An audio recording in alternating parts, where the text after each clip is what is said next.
son point à l'existence. Mais ce que nous voulons voir, nous voulons partir de ces récits de création, partir des paroles prononcées par Dieu. Parce qu'il dit, les cieux et la terre peuvent passer, mais mes paroles ne passeront point. Nous sommes à des milliers d'années depuis que le monde a été créé par Dieu. Mais, comprenons que les paroles que Dieu a prononcées là, au commencement, à la création, ces paroles avaient ou ont encore une grande portée prophétique qui nous concerne encore aujourd'hui. C'est ça que nous aimerions voir. Alors, lisez-moi d'abord Ecclésiaste chapitre 1, verset 9. 1, verset 9. Et nous allons comprendre quelque chose. Je ne vais pas exploiter tous les récits de la création, c'est-à-dire pas tous les 6 jours de la création, mais je vais exploiter beaucoup plus les 3e jour de la création et je vais exploiter le 6e jour. Ecclésiaste chapitre 1, nous lisons le 9e verset. Ouais. Ce qui a existé, Ouais. ce qui existera. C'est ce qui existera. Tu es dans quelle version là? La seconde version. C'est que ce qui a existé, ouais. c'est ce qui existera. Ce qui a existé, c'est ce qui existera. Allez-y, continue. Ce qui a existé, c'est ce qui existera. Et ce qui s'est fait, c'est ce qui se fera. Alléluia. Il n'y a rien de nouveau sous le soleil. Comprenez bien ce que dit Coëlette. Il n'y a rien de nouveau sous le soleil. C'est-à-dire les choses que nous voyons aujourd'hui. Quand on dit ce qui a été, c'est ce qui sera. Ce qui s'est fait, c'est ce qui se fera. Qu'est-ce que je comprends? La prophétie, c'est la répétition de l'histoire. Amen. Est-ce que tu m'as compris simplement? Quand on dit ce qui a été, ça c'est le passé, n'est-ce pas? C'est ce qui sera, ça c'est le futur. Ce qui s'est fait dans le passé, c'est ce qui se fera dans le futur. Nous comprenons par là que la prophétie, c'est la répétition de l'histoire. Mais une répétition qui s'opère d'une autre manière. Pas forcément physiquement ou matériellement, mais cette répétition peut être une répétition spirituelle ou prophétique. Il n'y a rien de nouveau sous le soleil. Alors retenez ces deux choses, ce qui a existé. Quoi? On le verra. Deuxièmement, ce qui s'est fait. Quoi? On le verra. Maintenant, allez dans Ecclésiaste 3.15. Alors là, je suis en train déjà de vous préparer pour lire. On nous parle de 6 jours de création, bien que je ne vais pas exploiter tous les 6 jours. Je exploite seulement les 3e et les 6e jours. Et je vais vous donner la raison. Alors, à ce qui concerne ces récits de création, quand on dit ce qui a existé, ou ce qui a été, ou ce qui s'est fait, donc l'œuvre créatrice accomplie par Dieu pendant ces 6 jours de création, c'est ce qui se fera dans le futur. Donc l'œuvre que Dieu a accomplie dans le passé, au commencement, c'est ce qui se fera à la fin du temps. Est-ce que quelqu'un comprend? Donc, ce qui s'est fait au commencement, c'est ce qui se fera à la fin du temps. Nous avons le commencement et la fin, non? Vous savez pourquoi le Seigneur se présente comme étant le commencement et la fin? Ah, j'aimerais exploiter quelque chose là-bas. Il dit, je suis le commencement et la fin. Comprenez ce que le Seigneur, Dieu, a accompli au commencement. Il l'accomplit aussi à la fin du temps.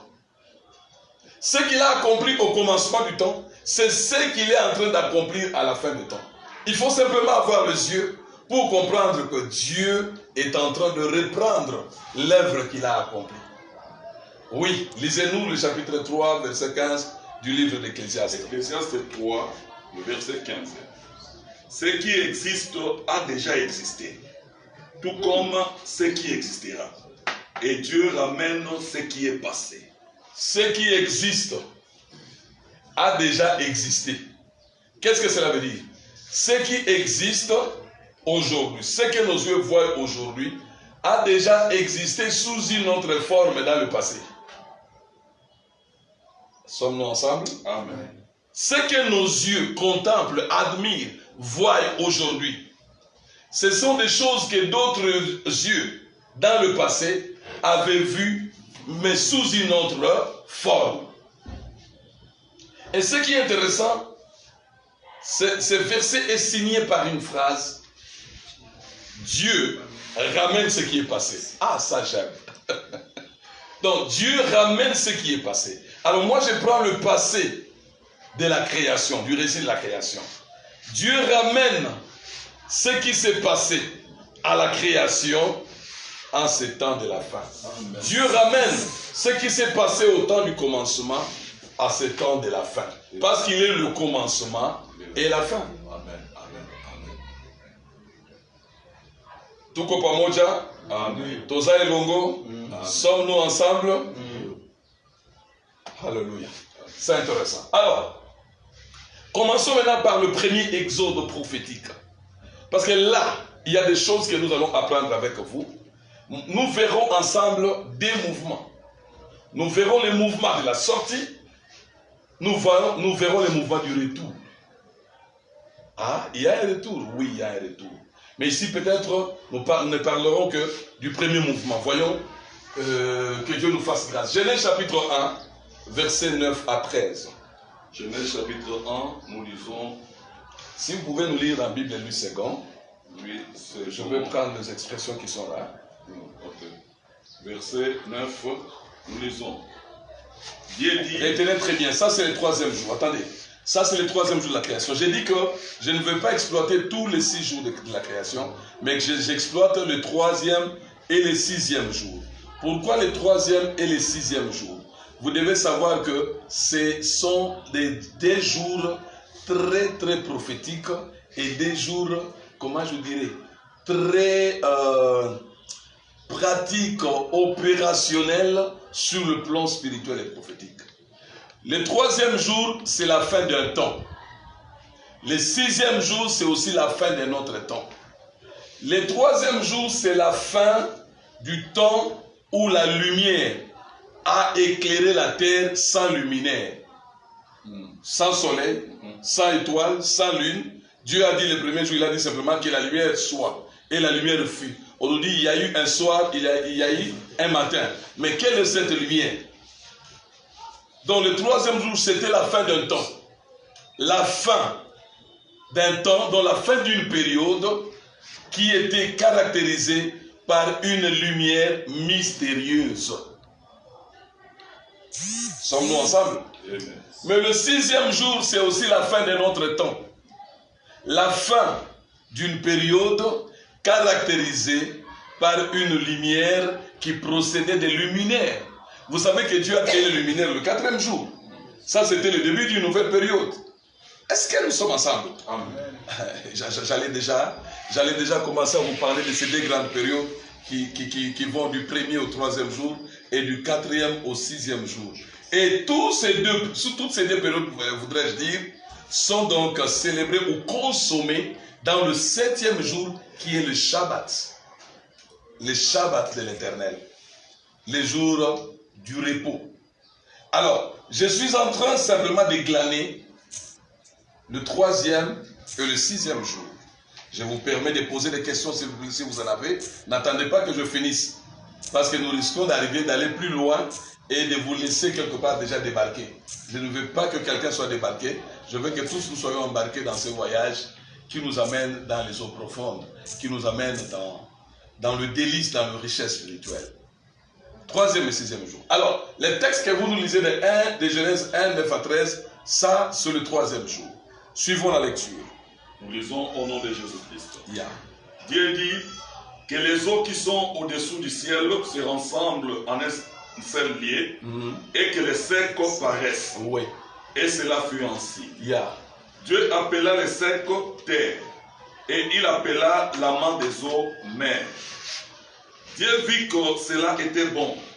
Puis Dieu dit que la terre produise de la verdure, de l'herbe portant de la semence, des arbres fruitieux donnant du fruit selon leurs espèces et ayant en eux leur semence sur la terre.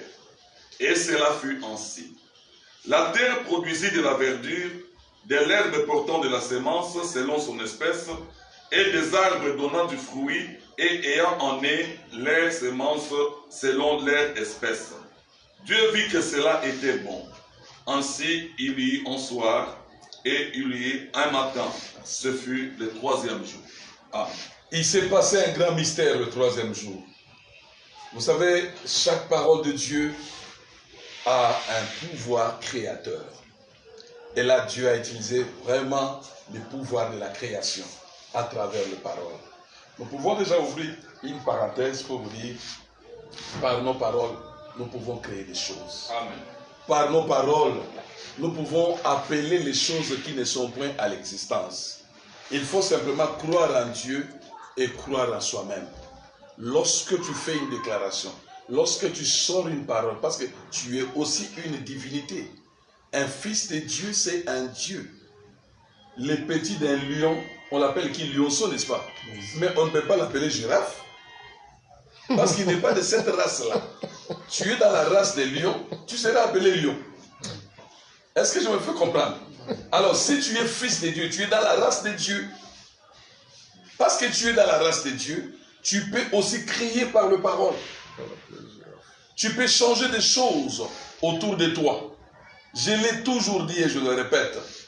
Quand Dieu a commencé son œuvre créatrice, Dieu n'a pas commencé par des plaintes ou des murmures. Alors que la Bible nous présente un tableau chaotique de la terre. Parce qu'on nous dit, la terre était informe et vide. Et il y avait des ténèbres à la surface de l'abîme. Mais écoutez, ça ce n'est pas une bonne présentation de la terre. Mais Dieu, devant tout cela, il ne se plaint pas. Mais Dieu dit simplement que la lumière soit. Donc il a déclaré la chose qu'il voulait voir. Parce que jusque-là, il ne voyait que le ténèbre. Il dit maintenant je vais voir la lumière. Il n'a pas commencé à dire ah, ces ténèbres vraiment m'agacent. Ces ténèbres me dérangent. Je n'aime pas voir les ténèbres. Non. Nous passons beaucoup de temps à nous plaindre des ténèbres, de maladies, des problèmes de chômage, des crises financières. Nous passons beaucoup de temps à parler de ces choses. Mais trop peu de temps à parler des choses que nous voulons voir. Alléluia. Nous parlons beaucoup des choses que nous voyons, des choses qui ne marchent pas, des choses qui sont bloquées, des situations qui sont bloquées. Mais nous parlons moins des choses que nous voulons voir. Mais Dieu n'a pas parlé même des ténèbres. Vous avez vu Dieu faire allusion aux ténèbres là-bas. C'est l'écrivain qui nous dit la terre était informe et vide. Dieu ne dit même pas que la terre était informe et vide. Il y avait des ténèbres à la surface de l'abîme. L'Esprit de Dieu s'est mouvé au-dessus des eaux. Mais la Bible nous dit, Dieu dit, voilà quand Dieu a parlé. Dieu dit que la lumière soit. Il a déclaré, il a prononcé, il a parlé. Il a crié par le verbe. Il a dit que la lumière soit. Là, on emploie les subjonctifs. Les subjonctifs qui sous-entendent à la fois un souhait et un ordre. Il dit que la lumière soit. Il déclare la chose qu'il veut voir. Même nous, pasteurs, conducteurs d'église, vous pouvez avoir des situations difficiles dans l'église. Où vous voyez des gens ne se comportent pas de la bonne manière. Les gens ne reflètent pas l'image de Christ. Les gens ne se conduisent pas conformément à la parole de Dieu. Au lieu de commencer à vous plaindre, non. Enseignez la chose que vous voulez voir. Vous voulez voir la sanctification? Enseignez sur la sanctification. S'il vous plaît, n'enseignez pas sur le péché. Parce que ce n'est pas le péché que vous voulez voir. Vous voulez voir quoi? La sanctification. Vous voulez que les malades guérissent dans l'église? Au lieu de vous plaindre, non, les gens tombent de plus en plus malades dans cette église ces derniers temps. Écoutez, au lieu de parler maladie, maladie, maladie, parlez plutôt guérison. Parlez un langage différent des événements qui sont en face de vous. Ayez une confession différente des réalités qui vous entourent.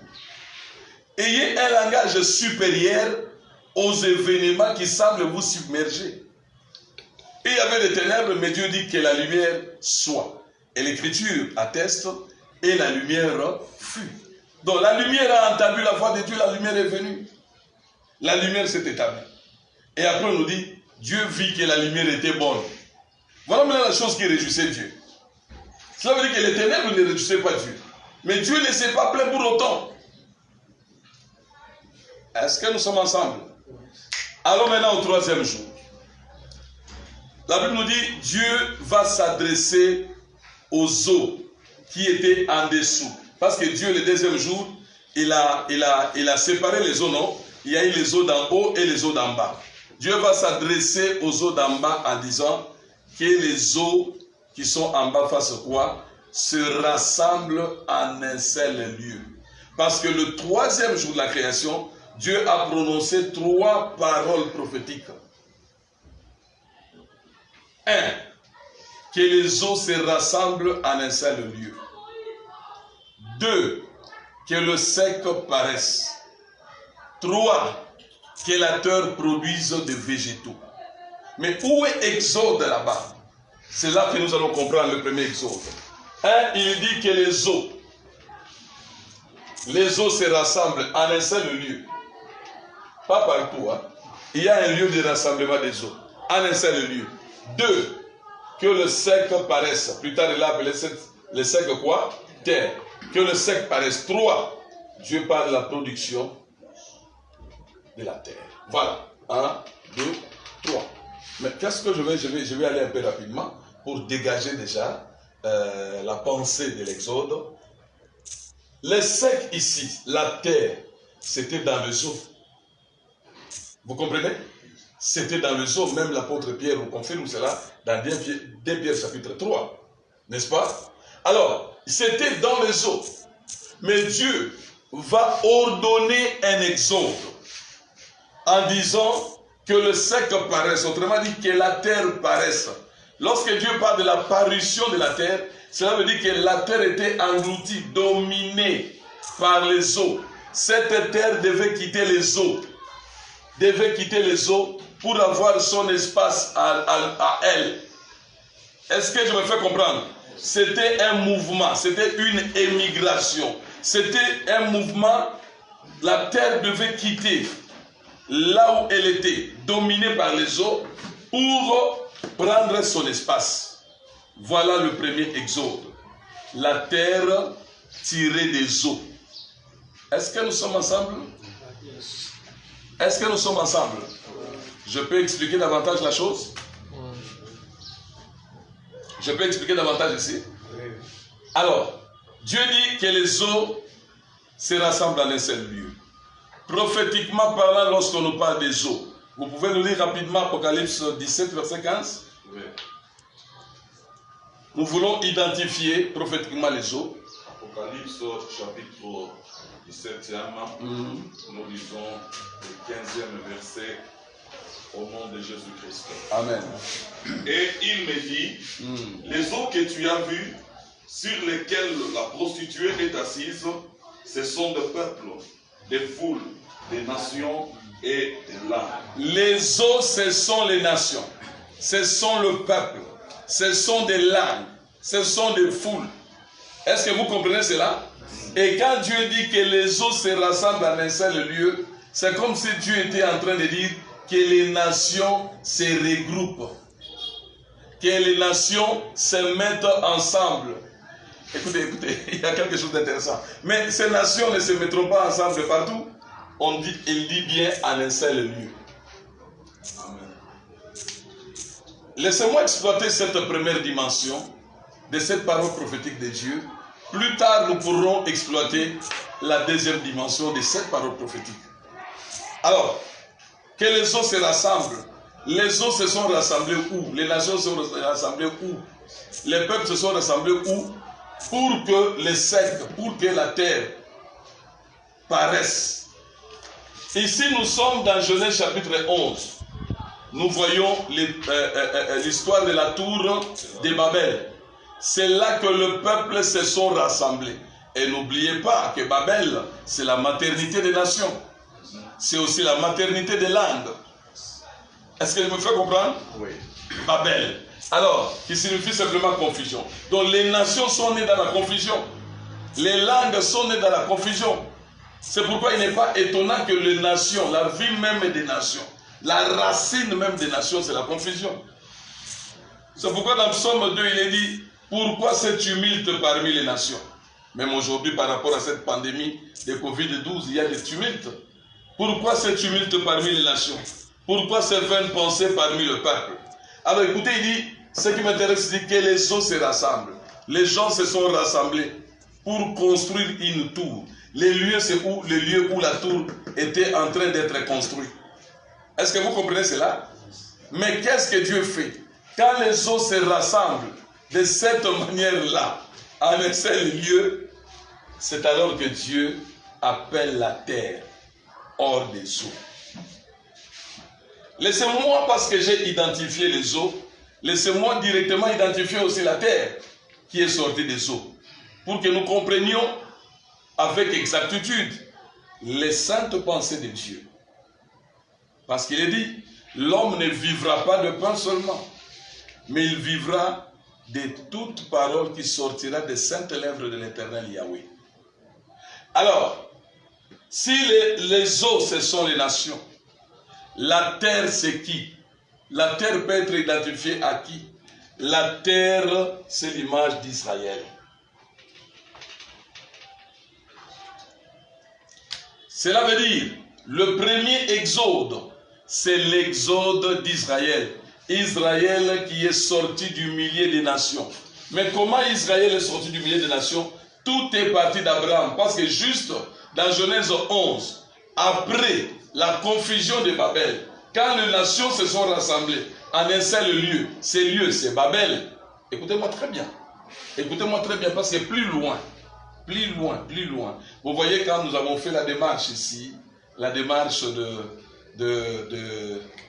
d'identifier les eaux, pasteur Josué Nzinga a compris directement par cette lecture que les eaux symbolisent les nations, les peuples, les langues et les foules. N'est-ce pas? Maintenant écoutez, quand on nous a dit, qu'est-ce qu'on a dit? Ces eaux que tu as vues, sur lesquelles, qui est assis sur les eaux? La femme. Non, lisez. Parce que j'attire votre attention sur quelque chose. Je ne confonds pas la prophétie d'Apocalypse avec ce que nous développons ici comme matérialisation de la prophétie. Parce que je vous ai dit la fois passée que Genèse marche avec Apocalypse. Mais je ne suis pas en train de faire une confusion de cette prostituée-là, mais je vais simplement ressortir une pensée. Allons-y.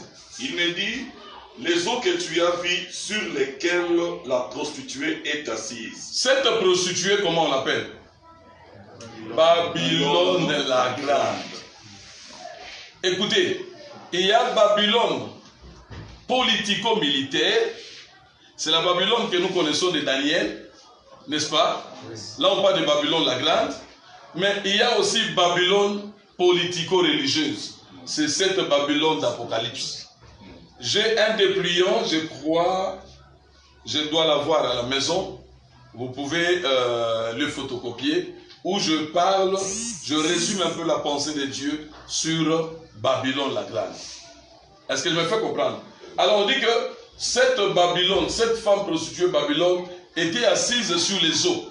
Mais ici, dans le livre de Genèse, il n'est pas question de cette femme qui est assise sur les eaux. Il est question simplement des eaux. Mais pourquoi j'exploite la femme, la pensée de la femme? C'est pour dire que l'esprit de Babylone était sur les eaux.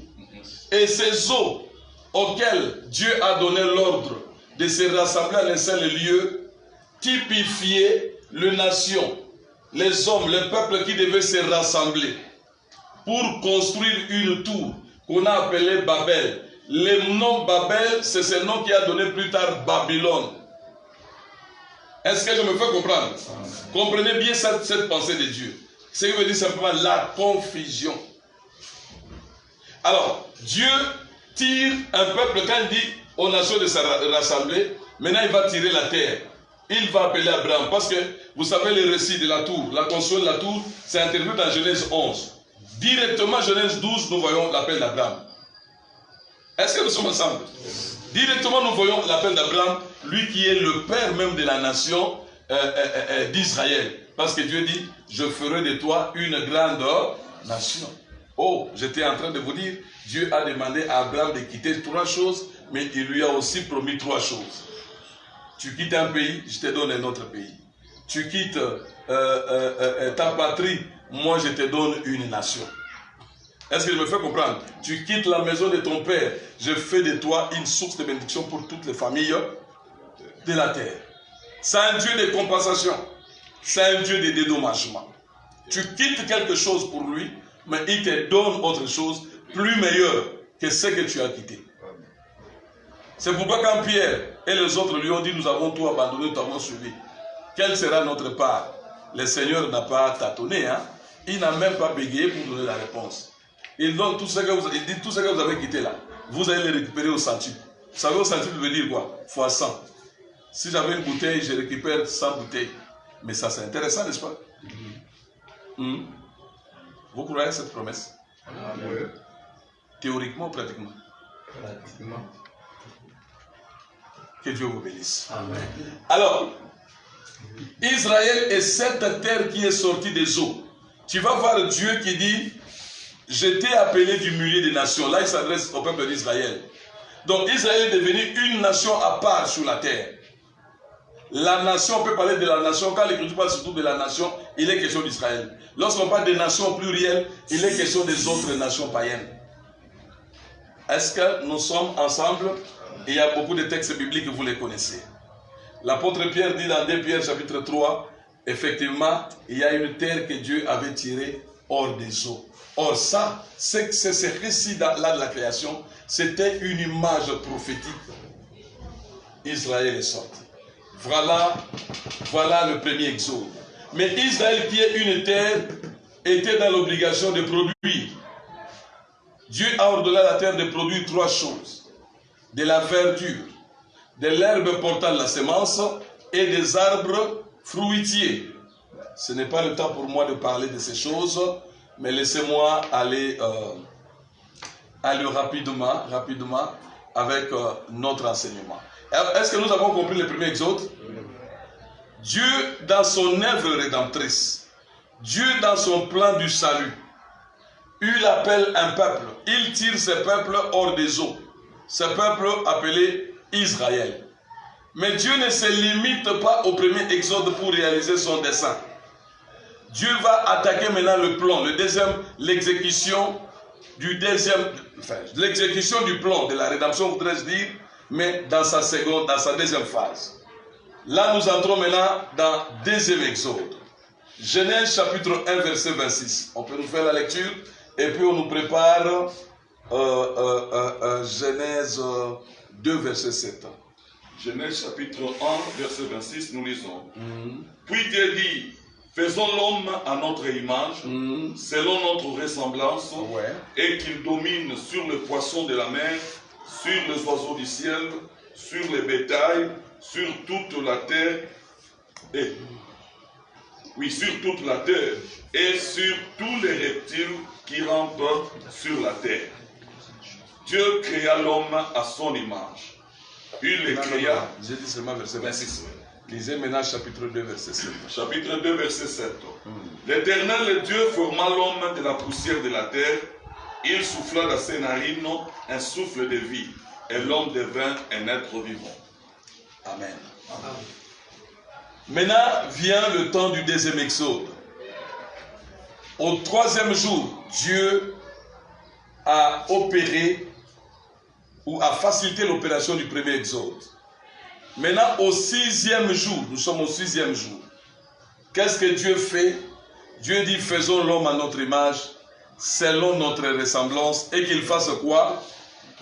Et qu'il domine sur les animaux de la terre.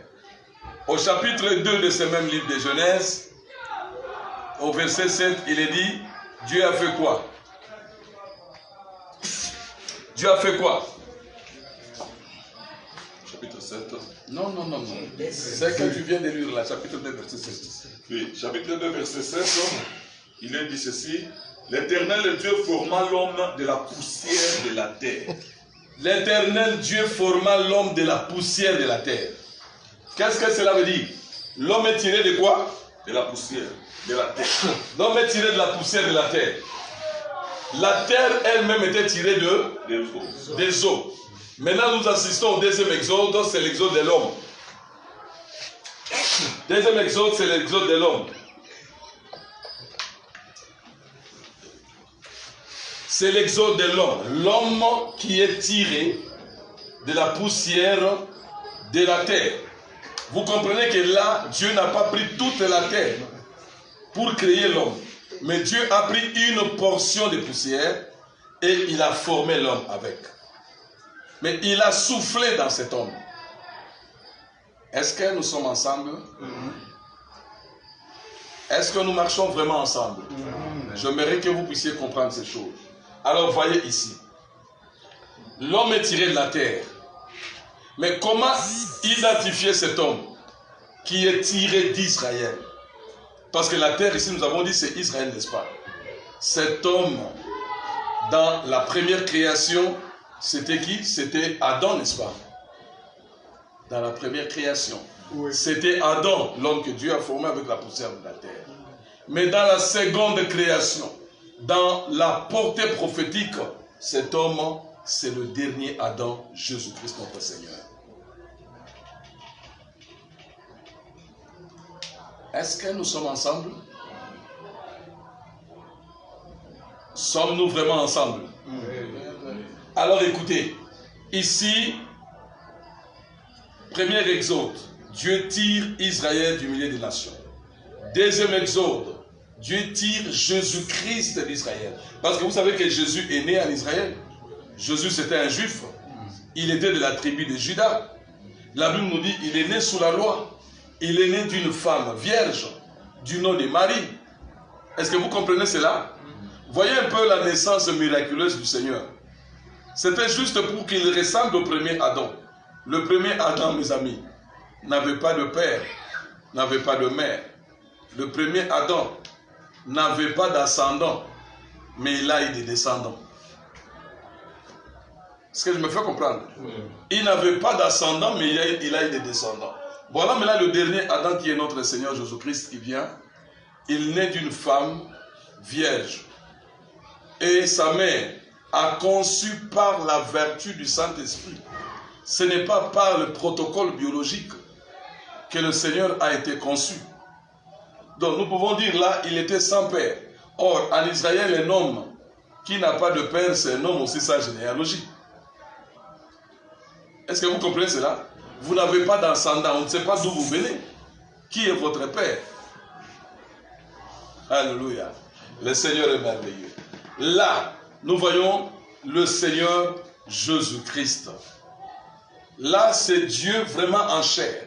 Mais laissez-moi vous expliquer quelque chose là-bas. Laissez-moi vous expliquer quelque chose avant d'aller plus loin. Laissez-moi vous expliquer quelque chose. Si l'homme, si Jésus-Christ, c'est lui, cet homme qui a été tiré de la terre, vous devez savoir, de la même manière qu'Adam, le premier Adam a été tiré de la terre, et Dieu a soufflé dans ses narines pour qu'il devienne un être vivant. Donc cet homme était composé de deux grandes parties, la partie terrestre et céleste, la partie physique et spirituelle, la partie visible et invisible. De cette même manière, le Seigneur Jésus est venu. Il avait une partie terrestre et une autre partie céleste. Partie humaine et partie divine. Dieu. Oui, 100% homme, 100% Dieu. Laisse-moi te dire, par rapport au premier Adam, Dieu a dit dans Genèse 1, 26, faisons l'homme à notre image selon notre ressemblance. Mais par rapport au Seigneur Jésus-Christ, Dieu ne pouvait plus dire faisons l'homme à notre image selon notre ressemblance. Mais j'entends Dieu dire faisons-nous à l'image de l'homme. Là, ce n'est plus l'homme qui est fait à l'image de Dieu, mais c'est Dieu qui est fait à l'image de l'homme. Voilà pourquoi on dit la parole a été faite chair. Donc c'est Dieu qui a été fait chair. Je ne sais pas si je me fais comprendre. Au commencement, Dieu a fait l'homme à son image. Mais au temps de la fin, Dieu s'est fait à l'image de l'homme, à la personne de notre Seigneur Jésus-Christ. Sommes-nous ensemble? Je veux que nous puissions marcher pas à pas. Mais cet homme devait dominer sur les animaux de la terre. Oui, en parlant des animaux, nous pouvons prendre plusieurs images dans la Bible. Jésus avait vraiment une domination sur les animaux. La première espèce des animaux, c'était les démons. Il avait une autorité sur les démons.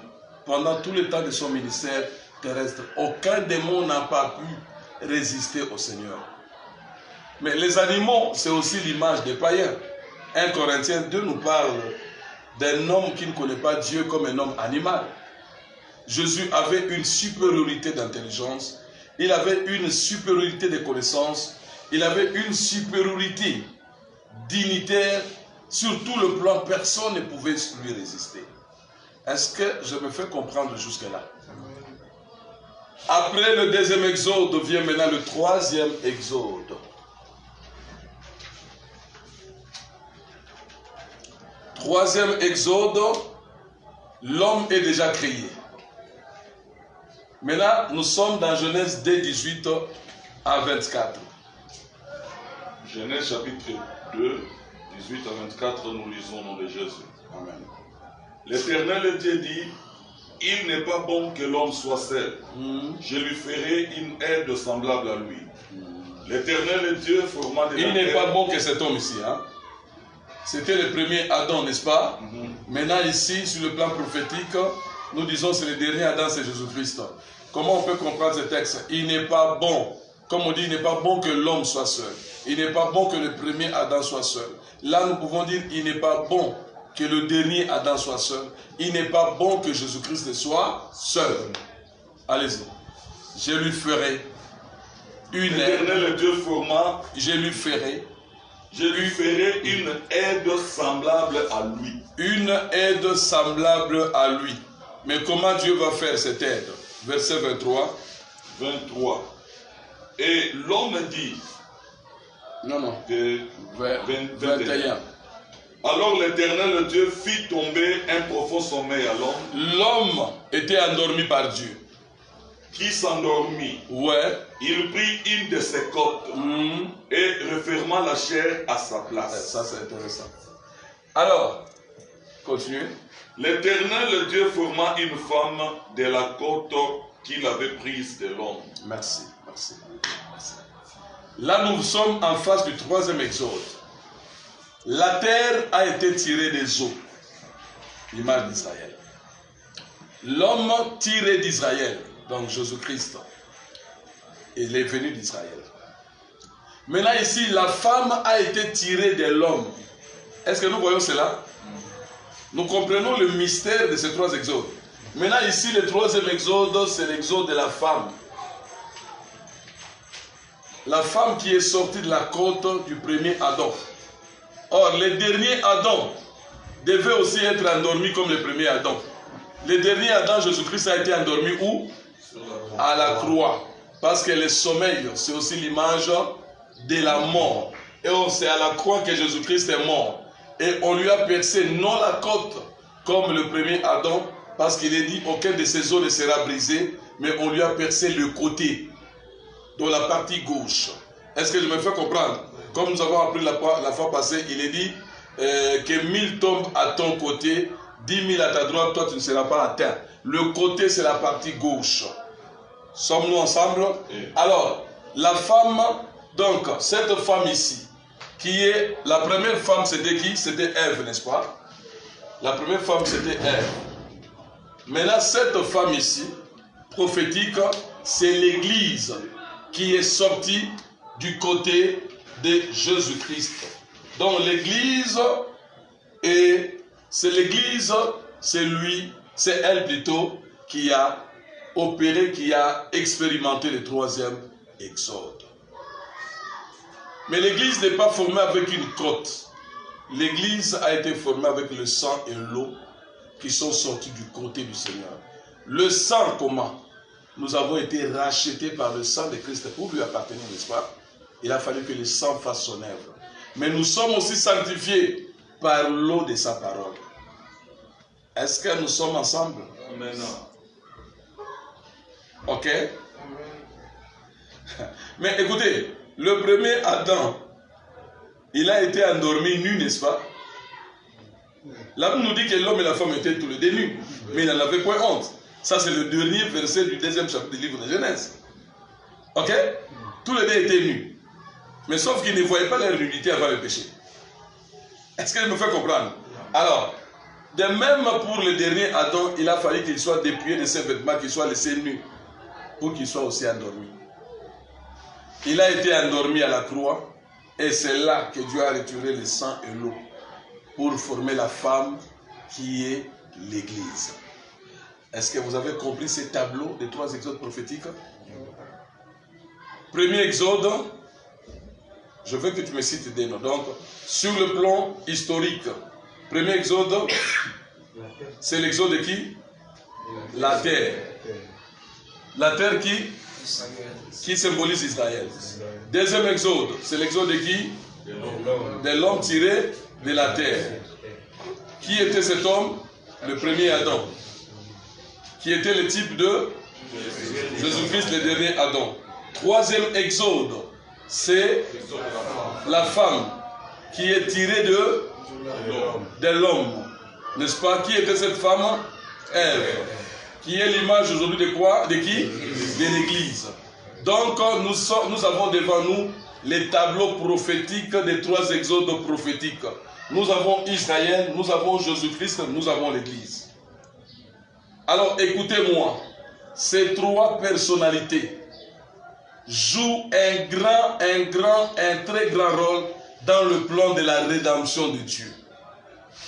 Oh, que Dieu nous fasse grâce de comprendre davantage ces choses. J'ai déjà fait combien de minutes? Parce que je ne vais pas vous prendre beaucoup de temps. Combien déjà? 1h22 minutes. 1h22 minutes. Voyons comment on peut commencer déjà le manœuvre d'atterrissage. Parce que là, on ne voit qu'une partie. Alors, nous avons ici Israël. Nous avons ici le Seigneur Jésus-Christ. Nous avons ici l'Église. Mais Israël est sorti des nations, n'est-ce pas? Ah, ça c'est intéressant. Premier exode, deuxième exode, troisième exode. Écoutez, nous ne pouvons pas aujourd'hui parler de la prophétie de l'Écriture. Nous ne pouvons pas parler de l'eschatologie biblique sans parler des nations, sans parler d'Israël, sans parler de l'Église, sans parler du Seigneur Jésus-Christ. Vous voyez le plan de la rédemption de Dieu? Est-ce que vous comprenez cela? Oh, Jésus-Christ, comme vous le remarquez, il est au centre, il est entre 2 peuples, il est entre 2 nations. D'une part, la nation d'Israël, d'où il vient, sur le plan physique et biologique. D'autre part, la nation de l'Église. Parce que vous savez que l'Église c'est une nation sainte. 1 Pierre chapitre 2, verset 9, nous dit que vous êtes une nation sainte. Donc, il est au milieu de 2 nations. Oh Seigneur, dois-je dire ces choses? Voyons. Alors, il est au milieu des 2 nations. Il y a la première nation, qui est une nation mère. Parce que cette nation est sortie, donc parce qu'il est sorti de cette nation. Mais il y a une deuxième nation, une nation fille. Est-ce que je me fais comprendre? Parce que cette nation est sortie de lui. Ça c'est intéressant. Alors, nous comprenons que la première nation avait une alliance avec Dieu. Israël avait une alliance avec Dieu que nous appelons aujourd'hui ancienne alliance. Et la Bible confirme cela dans Hébreux chapitre 8, Hébreux chapitre 9. Ce qui est ancien et caduque. Ce qui est caduque doit passer. Mais nous avons d'autre part une autre nation qui a aussi une alliance avec Dieu. L'alliance que nous appelons la nouvelle alliance. Et celui qui est au centre de ces 2 alliances, c'est Jésus-Christ. En fait, Jésus-Christ est venu parfaire la première alliance. Pour faire de cette alliance une seule alliance, la nouvelle alliance. J'aimerais te dire quelque chose. J'aimerais te dire quelque chose, mais comment dois-je t'expliquer cela? Je crains que tu puisses comprendre un peu mal la chose. Vous savez, Jésus à la croix, à côté de lui, il y avait 2 brigands, n'est-ce pas? C'est-à-dire 2 malfaiteurs. Vous savez qu'il y a un malfaiteur qui a cru au Seigneur et l'autre qui est resté incrédule à l'œuvre du Seigneur. L'image que nous voyons de ces deux brigands, des malfaiteurs, c'est l'image aussi des deux peuples. Il y a un peuple qui a cru, il y a un autre peuple qui est resté incrédule. Et pour l'instant, Israël est resté incrédule. Et ce sont les nations païennes qui ont cru au Seigneur. Mais l'Église, ce n'est pas seulement la composition des païens qui ont cru à lui, mais c'est la composition des Juifs et des païens qui ont cru à lui. Est-ce que nous sommes ensemble? Amen. Maintenant, comprenez, je j'aimerais juste vous tracer une ligne, une petite ligne prophétique qui va pouvoir tous nous aider à comprendre la marche prophétique du monde. Vous voyez, de cette même manière, les choses sont parties des gens ici. Donc des nations Israël, Jésus-Christ, Jésus-Christ, l'Église. Ça, c'est les mouvements de sortie. Est-ce que je me fais comprendre? Les mouvements de départ. Mais l'exode s'est arrêté ici, avec l'Église. Vous devez savoir que la femme, c'est la dernière créature de Dieu. Amen. Dieu a scellé son œuvre créatrice avec la formation de la femme. Amen. Parce qu'après la formation de la femme, Dieu n'a plus créé. Donc juste après la formation de la femme, qu'est-ce qui arrive? C'est le Shabbat. C'est le sabbat. Est-ce que je me fais comprendre? Amen. Comprenez que juste après l'église, qu'est-ce qui vient pour nous? C'est le Shabbat. Nous devons entrer dans le repos de Dieu. Mais écoutez, il y a quelque chose d'intéressant. Même de très intéressant. L'Écriture dit quelque chose dans Ecclésiaste. Est-ce qu'on peut nous lire Ecclésiaste 1:4? Parce que c'est par là que je pourrais commencer le manœuvre. J'ai déjà commencé le manœuvre d'atterrissage, mais là je vais commencer maintenant à scanner la piste sur laquelle je vais atterrir. Ouais. Ecclésiaste 1:4. Ecclésiaste chapitre 1, verset 4, nous lisons. Yeah. Une génération s'en va, une autre vient, et la terre subsiste toujours.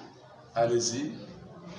Les soleils s'élèvent. Voilà ce qui m'intéresse. Le mouvement là. Les soleils. Les soleils s'élèvent. Les soleils se couchent. Ouais. Ils soupirent après les lieux d'où ils s'élèvent de nouveau. Les soleils s'élèvent. Les soleils se couchent. Donc on parle du début du jour et de la fin du jour. Quand le soleil s'élève, c'est le matin, c'est le début du jour. Quand le soleil se couche, c'est le soir, c'est la fin du jour.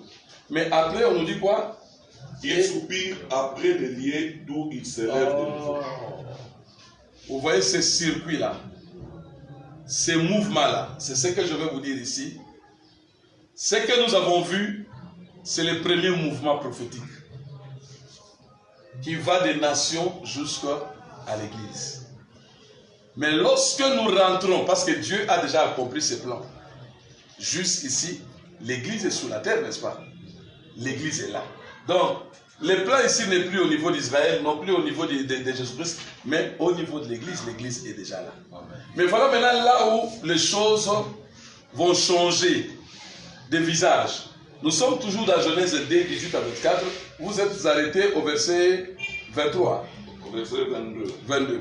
Lisez-nous maintenant le verset 23 et 24 pour comprendre maintenant comment les choses se passent. Ça, c'est le premier mouvement. Maintenant, ça, le deuxième mouvement ici. Ouais. Verset 23. 23. Et l'homme dit, voici cette fois... Non. Voilà, commencez à partir du 22e verset. 22. L'Éternel Suivez très bien. Ouais. L'Éternel Dieu forma une femme de la côte qu'il avait prise de l'homme. Ouais. Et il l'amena vers l'homme. Donc l'Éternel, qu'est-ce qu'il a fait? Lorsqu'il a tiré une côte de l'homme, il est allé former la femme. Il n'a pas formé la femme au même endroit qu'il a laissé l'homme s'endormir. Dieu s'est éloigné de l'homme. Il est allé former la femme. Mais après la formation de la femme, qu'est-ce qui arriva? Il l'amena vers l'homme. Dieu a amené vers l'homme. C'est là que nous entrons dans le deuxième mouvement. Le premier mouvement, Israël est sorti des nations. Jésus-Christ est sorti d'Israël. L'Église est sortie de Jésus-Christ. N'est-ce pas? Ça, c'est la première vague d'Exode. Mais écoutez maintenant la deuxième vague d'Exode. Qu'est-ce qui arrive? Nous sommes là devant un mouvement du retour. Mouvement du retour, qu'est-ce que cela veut dire? Tout ce qui était sorti doit rentrer. Vous savez, dans la Bible, il y a la loi du retour à l'origine. L'homme pêche, Dieu lui dit, tu es poussière, tu retourneras où? Dans la poussière. Ça, c'est quelle loi? La loi du retour à l'origine. Le Seigneur Jésus-Christ dit dans Jean 3, il dit, personne n'est monté au ciel si ce n'est le Fils unique qui est descendu du ciel. C'est-à-dire, parce que je suis descendu du ciel, je vais retourner au ciel. Ça, c'est la loi du retour à l'origine. Parce que vous n'êtes pas venu de là, vous ne pouvez pas monter. Alors là, je voudrais te dire une chose de très intéressant. Pourquoi l'Église doit monter au ciel?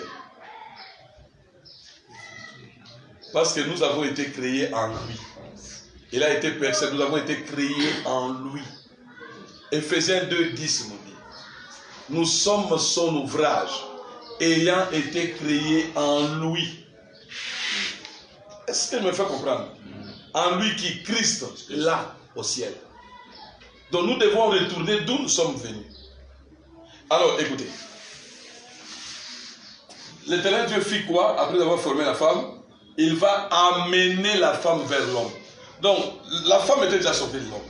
Mais Dieu ramène la femme, les retours commencent. L'église est là. L'église retourne vers l'homme. L'homme qui est qui? Jésus-Christ. C'est ça l'image de l'enlèvement de l'église. Vous voyez le mouvement du retour? Parce que ça, c'est la marche du plan de la rédemption. Maintenant, ici, nous voyons l'enlèvement. Je sais que Didier, le docteur Didier, aime beaucoup l'enlèvement. Alors, et c'est une très bonne chose quand on aime l'enlèvement. Parce que si Christ était endormi à la croix pour que l'église soit sortie, soit formée, soit créée par Dieu, à nous, il ne nous a pas autorisé de dormir. Je ne sais pas si quelqu'un a entendu. Il fallait que le premier et le dernier Adam soient endormis pour que la femme soit tirée. 2. Mais écoutez, mais nous, l'église, nous ne sommes pas appelés à nous endormir. C'est-à-dire à ne pas être plongé dans le sommeil spirituel. Voilà le deuxième mouvement. L'église doit retourner auprès de l'homme. Ok? Les retours de l'église, donc de la femme auprès de l'homme, c'est le retour de l'église auprès de Jésus-Christ. C'est ça l'enlèvement. Vous comprenez, dans l'enlèvement, ce n'est pas le Seigneur qui descend ici sur la terre pour prendre l'église. Mais c'est l'église qui va rejoindre le Seigneur dans le ciel. Est-ce que je me fais comprendre? Amen. Vous voyez cela? Ça, nous sommes dans le plan de la rédemption de Dieu. Maintenant, parce que l'église doit retourner auprès de l'homme, auprès de son époux, doit faire un mouvement vers son origine. Parce que chacun doit retourner dans ses origines, dans ses racines. Mais l'homme, qu'est-ce qui lui arrivera? Qu'est-ce qui arrivera? L'homme aussi, à son tour, doit retourner où? À la terre. Parce qu'il a été tiré de la terre. Or, l'homme, c'est qui? C'est Jésus-Christ. La terre, c'est Israël. Alors, comprenez, là, Jésus-Christ doit retourner auprès de son peuple. Est-ce que je me fais comprendre? Vous voyez ces mouvements prophétiques? Vous voyez combien Dieu est merveilleux? Est-ce que nous sommes ensemble? Vous remarquerez qu'après le péché de l'homme, Dieu dira à l'homme, tu es poussière, tu retourneras dans la poussière. J'entends ici Dieu dire à Jésus-Christ, tu es juif, tu retourneras auprès de ton peuple. Israël. Est-ce que je me fais comprendre? Ça, c'est très important. Parce que si vous comprenez la première vague d'Exode, vous allez comprendre la deuxième vague du retour. Parce que chacun rentre dans ses origines. Tu ne pourras pas aller ailleurs. Tu dois rentrer dans tes origines. Hein? Troisième élément. Mais qu'est-ce que la terre doit devenir? Parce que la femme est retournée auprès de l'homme. L'homme est retourné auprès de la terre. Mais qu'est-ce que la terre doit devenir? La terre aussi doit retourner auprès des eaux. Mais la terre, c'est qui?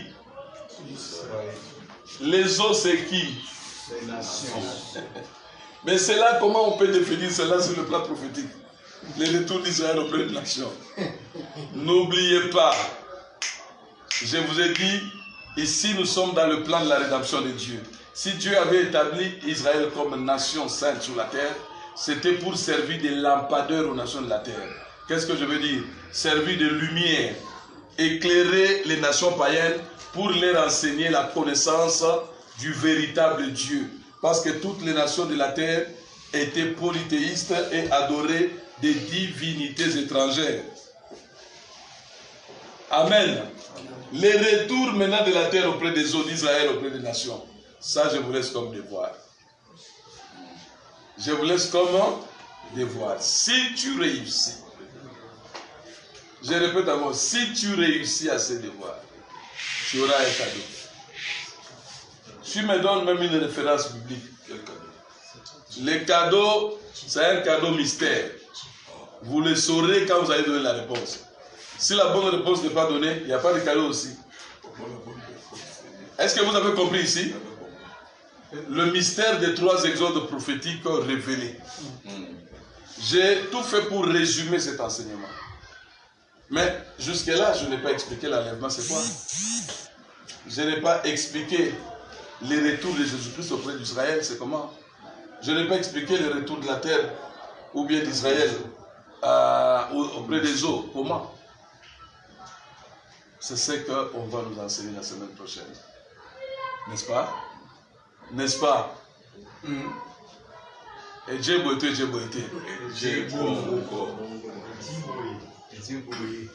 Je sais comprendre quand Jonathan fait un exode spirituel. Il nous laisse son corps ici. Il fait un exode. Je sais le voir à travers ses yeux. Je sais que non. Il y a déjà quelqu'un ici qui a fait un exode. Qui nous a laissé son corps, il est parti quelque part. Alors, est-ce que nous avons compris ces choses? Est-ce qu'il y a des questions?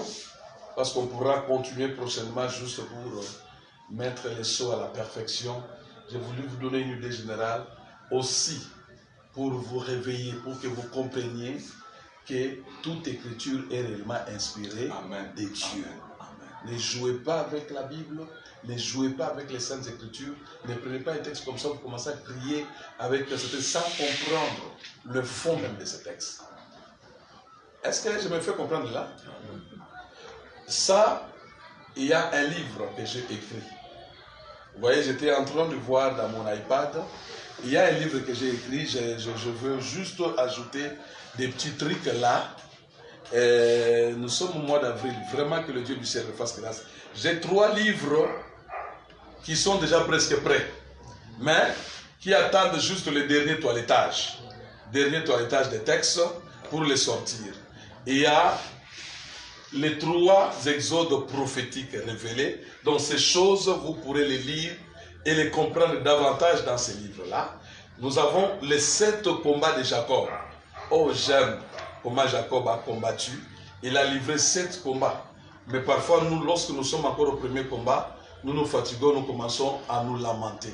La vie chrétienne n'est pas une vie de facilité, c'est une vie de combat. C'est pourquoi il est dit même, nous n'avons pas à lutter contre le sang et la chair. J'aurais préféré que l'apôtre Paul dise aux Éphésiens, nous n'avons pas à lutter. Mais au lieu de dire nous n'avons pas à lutter, il dit nous n'avons pas à lutter contre le sang et la chair. Moi, je pourrais vraiment me contenter de dire nous n'avons pas à lutter contre le sang et la chair. Point. Mais nous n'avons pas à lutter contre le sang et la chair, mais contre les principautés, les dominations, les esprits méchants dans les lieux célestes. Mais est-ce que vous comprenez que lutter contre le sang et la chair est beaucoup plus facile que lutter contre les principautés, les esprits méchants dans les lieux célestes? Parce que la plupart des gens aujourd'hui, chrétiens soient-ils, sont dominés par ces puissances. Leurs affaires sont écrasées sous le poids de la malédiction, sous le poids des attaques de ces puissances démoniaques. Il y a beaucoup de gens dont la vie n'avance pas simplement parce qu'il est bloqué par ces choses. Alors, nous comprendrons à travers ce livre, les 7 combats de Jacob, parce que là, ces combats, on a abordé toutes les dimensions par la grâce de Dieu, nous n'avons rien inventé. Nous avons tiré ces combats dans la Bible et vous verrez les différents champs de bataille où Jacob a eu à livrer et ses combats. Et le dernier combat que j'aime beaucoup, c'est son combat avec Dieu.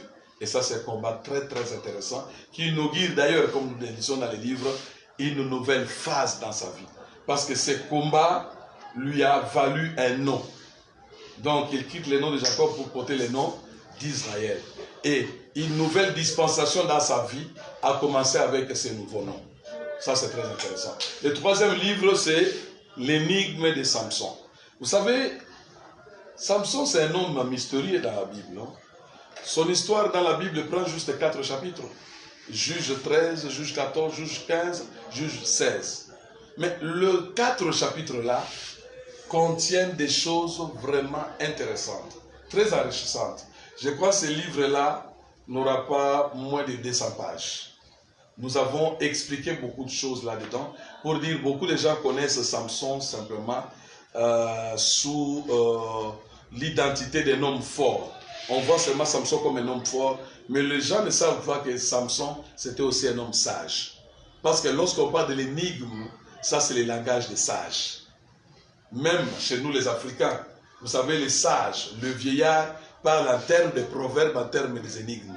N'est-ce pas? Alors quelqu'un, à partir d'un combat, il vient de livrer son premier combat, de là, il tire une énigme, non, c'est un homme sage. Et dans son énigme même, nous sommes allés voir Samson même dans son énigme, dans notre livre-là, pour voir ce que cette énigme signifiait.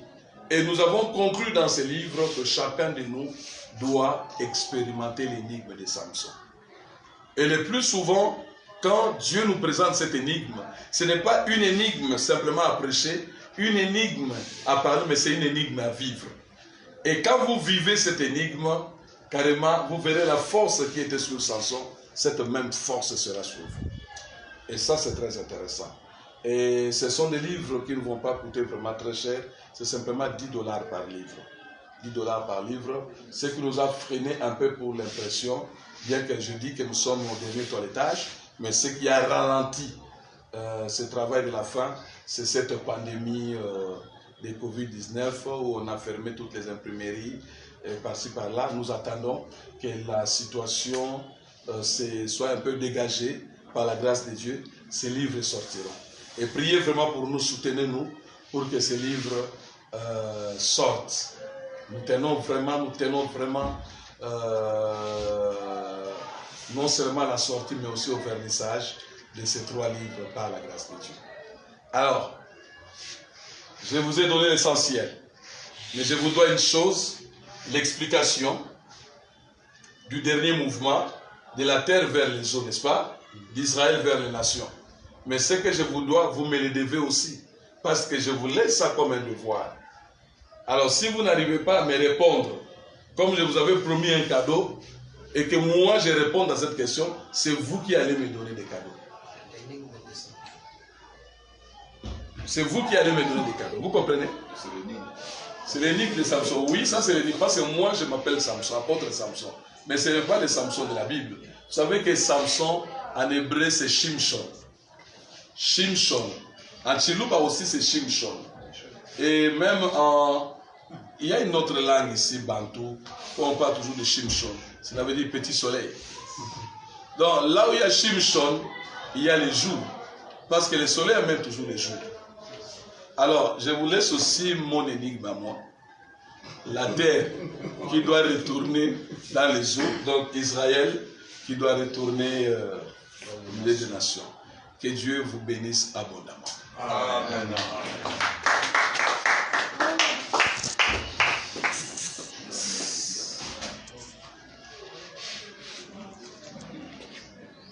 Eh bien, merci. Nous sommes pratiquement à la fin de cette formation d'aujourd'hui.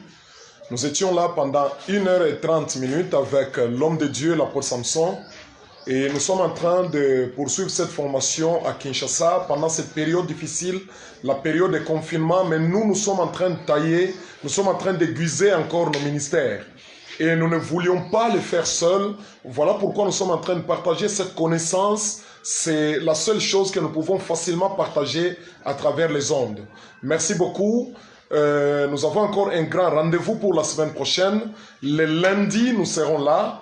Et le lundi à 10h, Le lundi, à 10h, je vais vous donner le programme, mais c'est le mardi que nous serons encore avec l'homme de Dieu, l'apôtre Samson. Le mardi, à 10h, il sera encore sur nos chaînes pour qu'il puisse communiquer encore la connaissance de la parole de Dieu. Vous suivez que ce sont les mystères apocalyptiques qu'il est en train de nous communiquer et nous sommes vraiment très bénis et nous aimerions encore continuer cette bénédiction ensemble avec vous. Les grands thèmes, ce sont les 3 exodes prophétiques révélés. Et je pense que jusque-là, nous sommes encore au niveau de l'introduction et c'est le mardi que nous allons entrer dans le corps même du message. Que le Seigneur vous bénisse. Tout ce que nous voulons vous demander, c'est de partager cette connaissance avec les autres. Si toi, tu es en train de nous suivre en direct, tu peux aussi partager avec les autres et ce sera une très très bonne chose. C'est l'unique chose que tu peux faire pour contribuer aussi à l'épanouissement et à l'évolution des autres.